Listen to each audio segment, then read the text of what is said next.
Hey,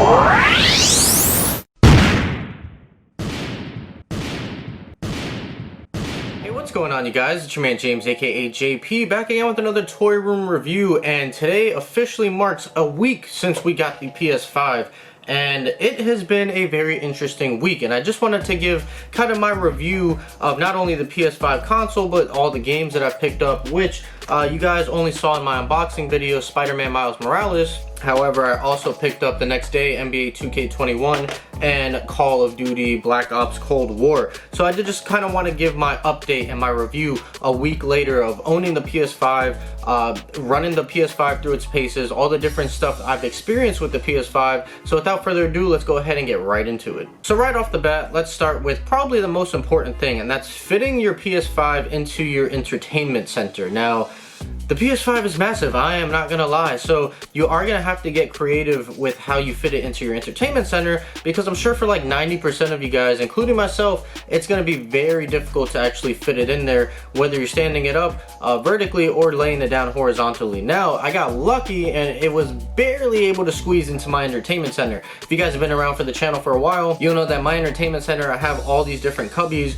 from this IKEA TV stand where I have all of my consoles displayed. Now, it didn't fit in any of those cubbies. However, it did fit in kind of like this middle portion where I used to display all my controllers. I took all those controllers out and it just fit horizontally. And when I say like just fit, I mean I have like a millimeter of clearance under there. Now, it has good airflow and everything like that. I've tested it out. It hasn't overheated, hasn't really got too loud or anything like that, but I was not able to fit it with the stand because adding that stand added about another inch of height, and it just wasn't enough clearance to get into that section. So I do have it without the stand. It is wobbly when you touch it. However, it's fine when it's just sitting there by itself, and even when you're inserting and taking out discs, as long as you're just like gently pressing the button, it's pretty much staying secure in place. So I haven't had an issue of like it messing up the discs or anything like with the Xbox 360. When you move that, when you had a disc in it, it would just completely like scratch up your disc.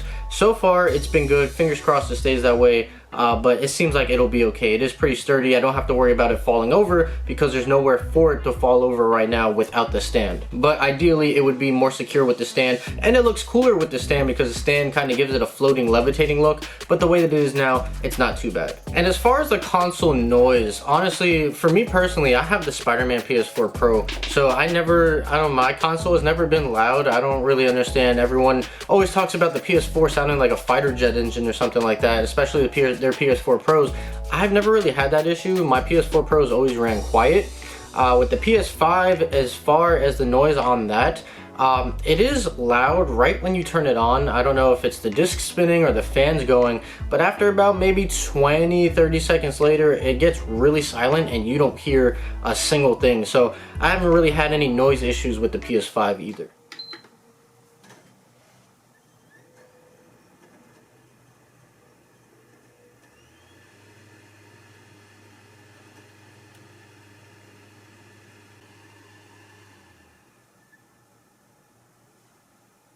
Now, the overall PS5 itself, I love the user interface. I think it's such an upgrade from the PS4. Pretty much ever since the PSP, I feel like Sony's been using the same kind of interface from the PSP to the PS3, and even in some cases how the PS4 looked. It was all pretty much the same style of interface, and I was never really a big fan of it. It worked on the PSP, never liked it on the PS3 or the PS4. However, I love the new overhauled experience on the PS5. I think it looks very clean. I love how all the tiles are very small, and then when you hover over a game, you get this nice artwork and music playing in the background for those games. Well, specific games, not all of them, but it just looks very, very nice. I love the classy and just simple aesthetic to it. It just looks incredible.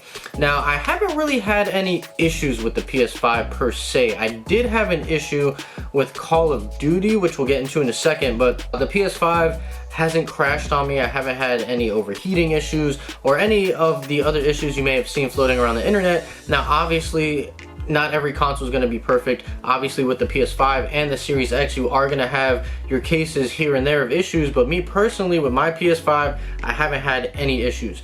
Now, with the games that I picked up, I also picked up, well, not really picked up, it comes included with the console, but that's Astro's Playroom, and I'll do a mini review of all these games in a few minutes in the video. But so I played Astro's Playroom, no issues. Spider-Man I've played. Now installing it and everything wasn't any issues. I have had a few glitches in the game of just like, you know, characters floating where they shouldn't be floating or something like that, but it was few and far between. I'd say maybe throughout the whole game I've maybe had like 2 or 3 glitches, so this runs pretty well on there. 2K I haven't had any issues with. Everything's been running perfectly fine. Installation was fine and everything like that.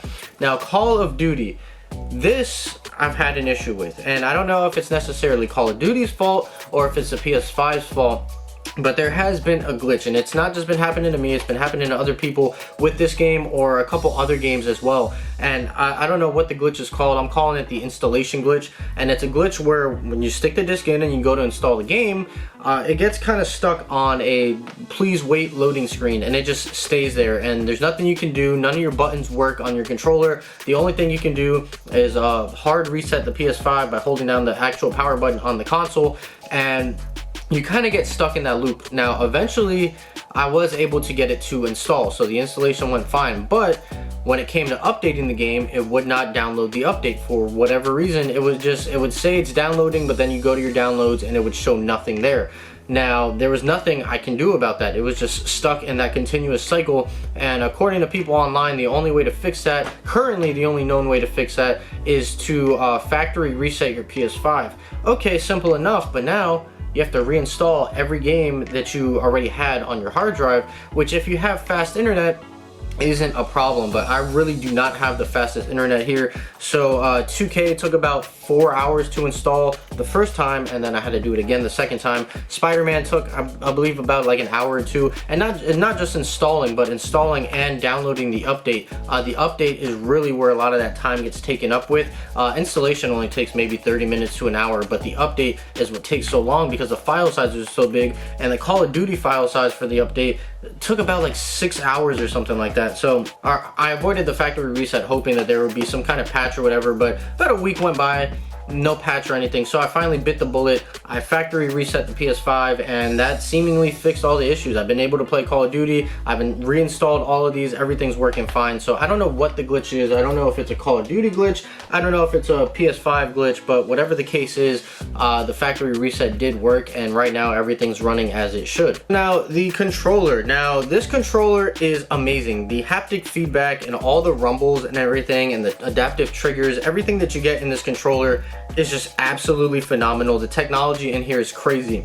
But the one thing I will say, I feel like it's not that comfortable of a controller to hold. I feel like even though they made these parts right here, the grips, longer, I feel like they're not long enough because this middle section is so big. So I feel when holding the controller, it actually just like kind of sandwiches all my fingers on top of each other and doesn't really give me much grip like back here. Like there's not enough of a lip to really properly just like have my fingers displayed. It could just be now the shape of my hands or how the size of my hands, but for me personally, it's not super uncomfortable, but it's definitely not like ideal. So like these fingers are always kind of just like pressed up against each other, and you know, I could do something like this, but then it's just not really comfortable. Now comparing that to the Xbox One controller, I feel like it did a great job of spacing everything out. You can see how my fingers with this you know, the grip they got on the side here, everything's just spaced out really nicely. And even down to the PS4 controller, I kind of have that same thing. And even the Nintendo Switch Pro controller, like all of them do a really good job of just spacing out my fingers on the back. But the PS5 controller, because this back is so big with everything going on inside, and the handle is just, I don't feel like they really space it out enough. But again, and that's probably not everyone's experience. That could just be the shape of my hands. So there is that issue. And now just to do a quick review of the games that I got. I'm not gonna really give too many spoilers or anything like that, but I'm just gonna talk about the games and how they've been for me personally. Now, Spider-Man Miles Morales, I just beat this last night actually. The main story is only about 5 to 6 hours long, which is not long at all, and you can really beat it in one sitting if you wanted to. But it's such an amazing story. The story that it tells, taking you through being Spider-Man through Miles Morales' eyes, is just phenomenal. If you were a fan of the original Spider-Man game on the PS4, this is definitely a must-have. I mean, even if you haven't played it, go play that and then play this. But yeah, this is definitely a must-have. Amazing storytelling, amazing gameplay, phenomenal graphics. Everything about this game is just perfect, and even though the story is only 5 to 6 hours long, that's just the main story. There's still all these side missions and side quests and everything that you can do, which will probably make your gameplay closer to like 8 or 10 hours, which I do have to go back and do all those to 100% the game. But as far as the main story, I did beat it last night, and phenomenal. I can't say enough good things about this game. Now moving on to 2K. It's the 2K we all know and love. If you've been playing 2K over the years, and you pretty much know what to expect, just with a new coat of paint on it. The graphics are insane. Like, it honestly looks like you're playing with real people at this point. It's just crazy. The gameplay has improved a bit, but again, it's 2K. If you've been playing 2K over the years, you know what to expect. Me personally, I love it. I think it's great. And I got the Zion Williamson cover because none of my targets got the Kobe Bryant cover, but it is what it is. So 2K, great game, plays good, haven't had too many glitches or anything like that. Now, one thing I will say, on the Xbox One, that's where I've been playing 2K over the years, there was this feature with the triggers, and whenever you had the ball in your hand, depending which ball you had or which hand you had the ball in, the triggers would vibrate to make it, you know, every time you bounce the ball, to make it feel like the ball is actually in your hand. Now, the PS5 controller seems perfect for that option, but for some reason they don't have that option. You do have the adaptive triggers that kind of activate whenever your stamina is running low or you're posting up, but you don't have that rumble, and I feel like that rumble on the Xbox just makes it that much more immersive, and I honestly feel naked playing the game on the PS5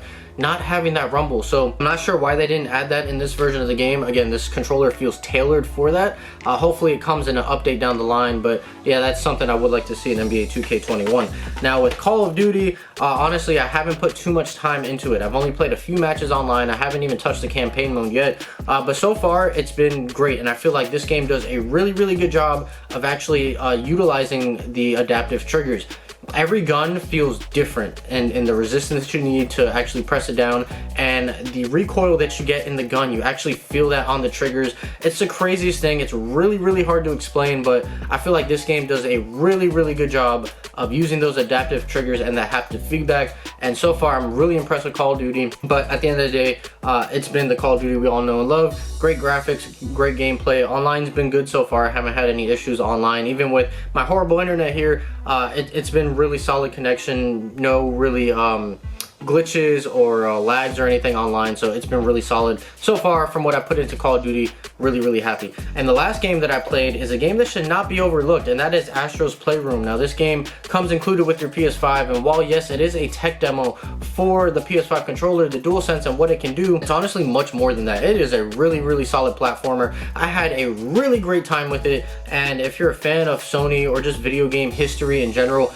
this is definitely not a game to be passed on. Honestly, it goes through all the history of Sony and the PlayStation, and you have all the artifacts that you can collect, or all the different devices and accessories that they've released throughout the years, and it's just really good. And if nothing else, it is a great platformer and a really good showcase of what the DualSense can do. This utilizes every aspect of the DualSense controller way more than any other game does, and if you really want to know what your DualSense is capable of, definitely play Astro's Playroom. So that is pretty much it. That is a review of the PS5 and all the games that I played a week later. And honestly, other than that Call of Duty thing where I had to factory reset the console, I've had a great time with the PS5. Haven't had many issues with it. Everything's been solid. Everything's been running great. And it really truly feels like a step into the future, especially with the controller.